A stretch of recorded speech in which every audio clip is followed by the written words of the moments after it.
The idea is to freeze your dough balls before the fermentation starts. Once you finish kneading your dough, you freeze it straight away. Now that's the easy part. You just put your dough balls in a freezer bag, one each of course, and put them in the freezer. Make sure they are kind of safe on a plain surface so they don't lose their shape nice and round. Very important. If your batch is meant for more than one pizza, you have to split it before you freeze it. Like I said, this part is quick and easy. Here is my frozen dough ball now in a small bag. I will put it in my container with a little bit of olive oil or veg oil, whatever, it doesn't really matter. And now I will put it in the fridge so it will thaw slowly, like. Anyway, stay until the end and I will give you an example with the timings.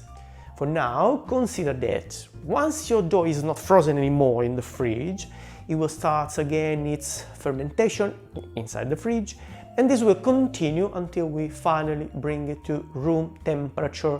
Now an example for you. Let's say we want to bake your pizza tomorrow 1 o'clock for lunch, like I do usually. So today in the morning you move the dough balls from the freezer into the fridge so they thaw and they slowly start some fermentation.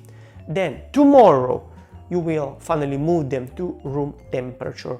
Ideally, you take them off the fridge around 9 in the morning and let them rise until it's time to stretch and bake. We said around 1 o'clock. For house or room temperature, it's usually enough.